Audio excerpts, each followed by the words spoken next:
దాదాపుగా 10-12 మంది bye friends ఉన్నారు అన్న. 12 మందిని లేకుంటే శృంగారం కోసం లవ్ చేసిరా? మీకు ఎప్పుడు రాలేదా? అందంగా లేదని ఇవ్వకపోయేదా? ఓకే అనేదా స్వాతి నాయుడు?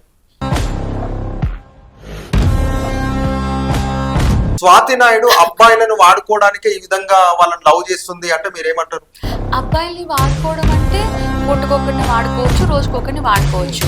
అలా కాకుండా ఒకటే పర్సన్ తోటి ఎప్పటికీ ఉంటూ ఇంకోటి ఆఫీస్లోనే నన్ను వాడుకోవడము అలా కూడా జరిగింది. ఇప్పుడు యూట్యూబ్ లో మీరు కొన్ని వీడియోస్ చేస్తుంటారు కదా, మీరు చేసే వీడియోల్లో సగం సగం బట్టలు ఇప్పుకొని సగం సగం చూపించుకుంటూ. నేను సగం సగం ఎక్కడ చూపించలేదు, నేను ఫుల్లే చూపించా. క్రోమ్ లో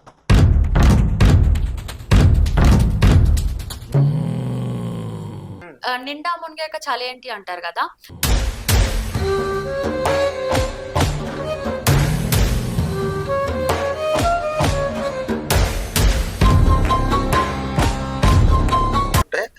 సినిమాల్లో రొమాంటిక్ సాంగ్స్ చేయడం వేరు, కానీ అంతకు మించి మీరు చూపిస్తున్నారు కదా, స్వాతి నాయుడుకి కూడా ఒక కూతురు ఉంది.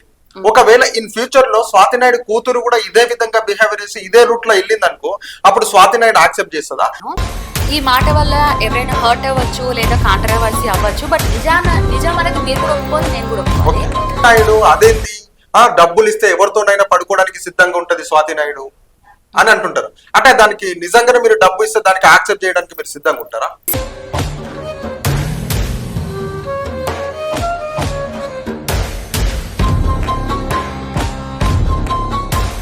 స్వాతి నాయుడుకు సెక్స్ పిచ్చి చాలా విపరీతంగా. ఇప్పుడు స్వాతి నాయుడు సెక్స్ లేకుంటే అసలు ఉండలేదు చెప్పే.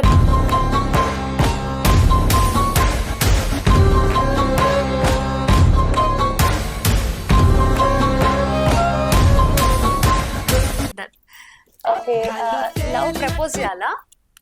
లవ్ ప్రపోజ్ అంటే ఏం చెప్పాలి? మీ పేరు ఏం చెప్పాలి? రాజన్న నా పేరు. Okay, so Raju garu I love you.